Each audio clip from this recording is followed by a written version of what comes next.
예수님을 잡은 무리들은 대제사장에게로 가서 예수님을 신문하도록 합니다.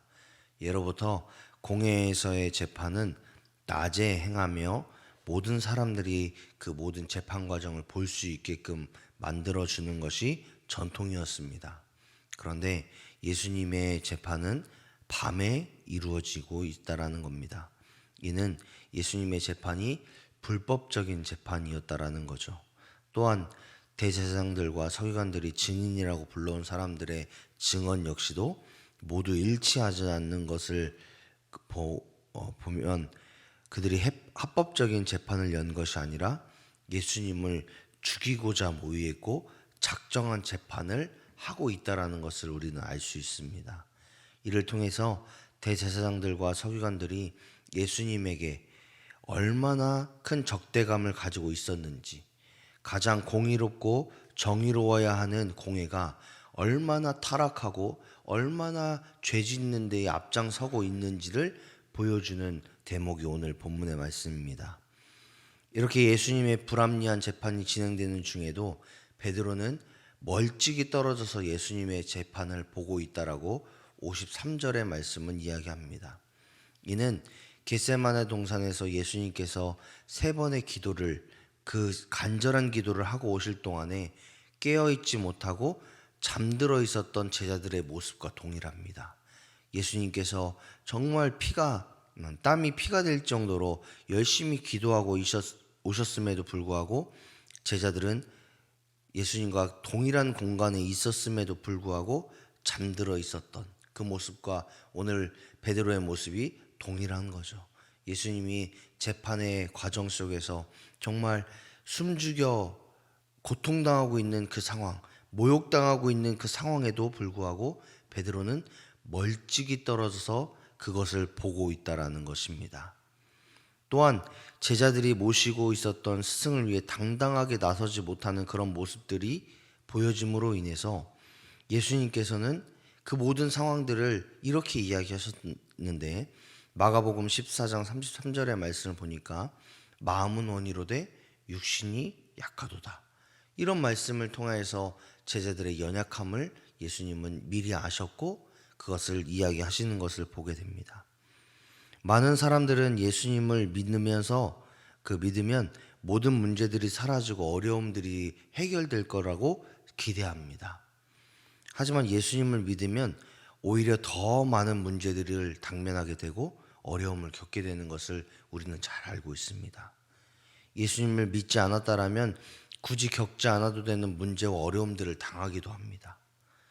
우리가 만약 하나님의 자녀라는 이 정체성이 없었다라면 세상처럼 죄를 짓고 속이면서 또 살아도, 또 하나님께서 죄를 미워하시고 하나님의 자녀라는 그 이유를 우리가 망각한 채 세상이 말하고 있는 그런 모습으로 살아도 별 문제가 되지 않았습니다.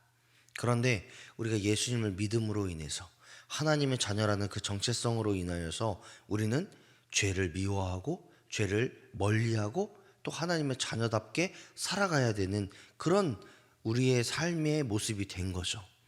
그러므로 인해서 우리에겐 어려움들이 찾아옵니다. 죄짓지 말아야 되고 정직해야 되고 하나님 모시기에 합당한 삶을 살아야 되고, 그로 인해서 사람들에게 공격당하기도 하고 사람들에게 부당한 불이익을 당하기도 하는 그런 모습들을 보게 되는 거죠. 하지만 그것이 하나님께서 원하시는 방법이다라는 것은 우리는 잘 알고 있습니다. 비록 세상이 원하는 그런 모습대로 살아가지 못하고 또 거짓과 속임수로 난무하는 그 세상 가운데에 미련한 모습으로 보일지라도 하나님을 믿는 자라면, 그리스도인이라면 세상이 말하는 거짓에 속지 말고 끝까지 하나님을 신뢰하고 끝까지 예수님의 십자가를, 그 복음을 믿으며 살아가야 되는 것이 우리들의 삶의 모습인 줄 믿습니다. 따라서 제자들은 예수님을 멀찍이 떨어져서 예수님이 무엇을 하는지 남일처럼 보았다면, 우리는 그런 제자들의 모습이 아닌 하나님 곁에서 하나님의 자녀답게, 하나님의 백성답게 하나님께서 원하시는 삶의 모습대로 순종하며 살아가고 하나님의 복음을 위해, 하나님 나라의 영광을 위해 살아가는 것이 우리들의 모습이 되어야 될 줄 믿습니다. 따라서 제자들의 모습들을 보면서 나도 제자처럼 예수님과 멀찍이 떨어져서 예수님 믿는 사람인지 세상의 사람인지 긴가민가하게 살아가는 인생이 아니라 예수님과 딱 붙어서 예수님의 사람, 하나님의 사람, 예수님의 제자, 이런 사람의 모습, 이런 정체성을 가진 모습을 가지고 살아가시는 저와 여러분이 되시기를 주님의 이름으로 축복합니다. 제자들의 이런 안타까운 모습을 뒤로하고 예수님의 재판은 계속해서 진행하게 됩니다. 대제사장들은 거짓말로 증인을 세웠고 불법이 난무하는 재판이 계속 진행되었음에도 불구하고 예수님은 어떤 반응도 하지 않으십니다. 우리도 잘 알고 있듯이 예수님의 모든 사역과 삶, 그리고 말씀에서 보면은 예수님은 이스라엘 사람입니다. 처음부터 끝까지 이스라엘 사람으로 살았습니다. 그렇기 때문에 이 재판이 잘못됐다라는 것, 그리고 그들의 증언이 맞지 않으면 내가 얼마든지 항변할 수 있고 이 재판은 잘못됐다라고 말할 수 있는 근거를 삼을 수 있는 것을 예수님은 잘 알고 계셨습니다. 그럼에도 불구하고 예수님은 그 모진 고통과 모욕과 수치를 감내하셨습니다.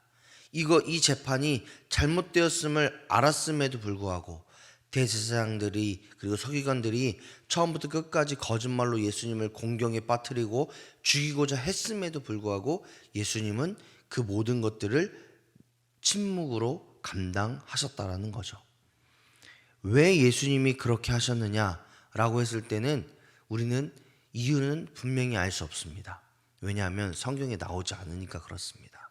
그러나 우리가 잘 알고 있듯이 예수님께서 이 모든 수모와 고난과 여러 가지 십자가까지도 감당하셨던 그 이유, 단 하나의 이유는 우리를 죄에서 구원하시기 위해서입니다. 죄인으로 죽을 수밖에 없는 우리를 예수님이 이 십자가의 고난과 또 이 재판의 과정들을 그 순환을 겪으시면서 우리의 죄를 감당하시기 위해 또 우리의 죄를 용서하시기 위해 그 모든 고난을 그 모든 수치를 감당하셨다라는 것을 우리는 잘 알고 있습니다. 따라서 예수님의 이런 모습들을 보면서 우리 역시도 예수님이 나를 사랑하셨구나, 예수님이 이 모든 고난과 모든 수치를 당하시면서까지 나를 사랑하셨구나라는 것을 느끼시면서 오늘 한 날을 살아가실 때에 예수님 감사합니다. 예수님 이런 수치와 고난을 당하셨음에도 불구하고 죄인인 나를 사랑하셨군요. 감사합니다. 이런 마음으로 살아가시는 저와 여러분이 되시기를 소망합니다.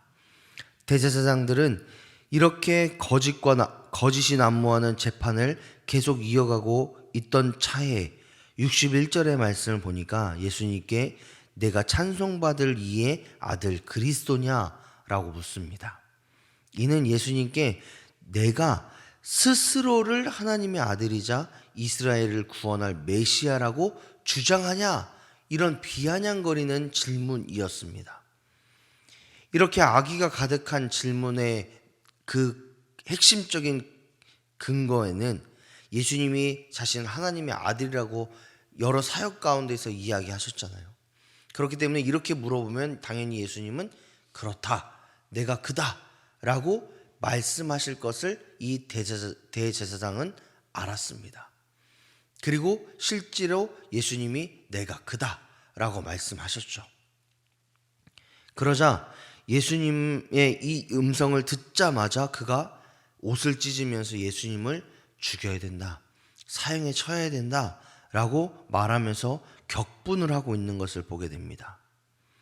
이미 복음을 알고 믿고 있는 우리에게는 이 예수님의 말씀이 참 진리이자 정말 우리를 구원할 수 있는 그 예수님의 이 땅에 오신 이유가 된다라는 것을 우리는 잘 알고 있지만, 예수님을 죽이고자 했던, 예수님이 어떤 말씀을 하셔도 믿지 않았던 대제사장들에게는 예수님을 죽일 수 있는 죄목, 신성모독의 죄목을 얻기에 충분한 말씀이었다라는 거죠.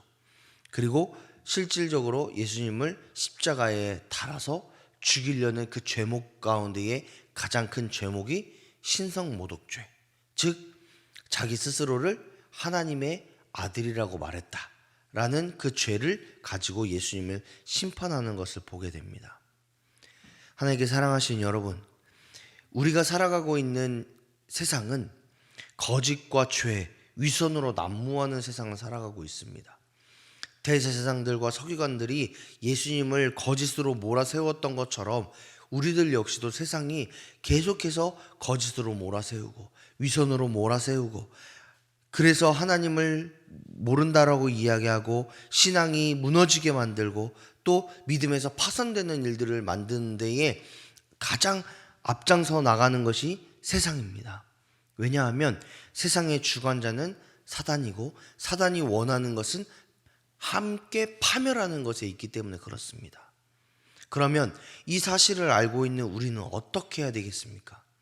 예수님이 묵묵히 거짓과 위선에 침묵으로 대항하셨고 믿음으로 십자가의 길을 걸어가셨던 것처럼 우리들 역시도, 예수님을 믿는 우리들 역시도 예수님의 십자가 그 죽으심과 부활을 의지하면서 최후 승리를 누릴 것을 소망하면서 끝까지 세상과 거짓과 위선으로 난무하는 이 세상 가운데에 그리스도인으로서 살아가야 되는 것이 우리들의 삶의 모습이 되어야 되지 않겠습니까? 세상을 살아가고 있는 수많은 그리스도인들이 가야 될 길이고 또 살아내야 되는 삶의 모습이기도 합니다. 그렇기 때문에 아까 초반에 말씀드렸던 것처럼 우리가 세상을 살아가는 게 그렇게 녹록하지 않은 이유가 되는 거죠.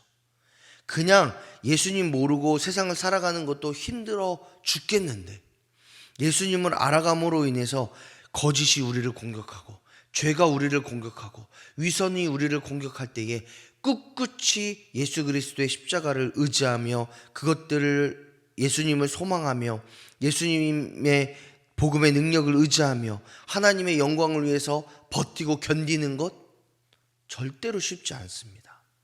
예수님도 겟세마네 동산에서 이 잔이 나에게서 피해갔으면 좋겠습니다라고 땀이 피가 될 정도로 간절히 기도하셨던 것처럼 우리들 역시도 간절히 기도해야지 갓갓으로 버틸 수 있습니다. 그래서 새벽에 혹은 우리의 삶의 현장에서 기도하지 않고 우리의 삶을 살아가는 그 용기가 참 대단한 겁니다. 웃으실 줄 알았는데 안 웃으시네요. 이 새벽에 오셔서 하나님을 의지하고 하나님의 능력을 구하는 저와 여러분에게 하나님의 능력이 있기를 소망합니다. 어떤 능력?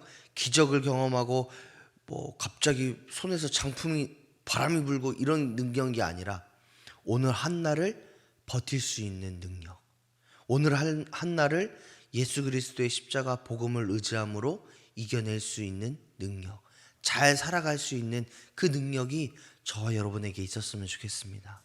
그래서 우리의 삶을 돌아봤을 때에 날마다 내가 주님을 의지했어, 주님을 의지함으로 승리했어, 주님을 의지함으로 내가 믿음을 지켰어 라고 고백할 수 있는 저와 여러분의 한날이 되시기를 주님의 이름으로 축복합니다.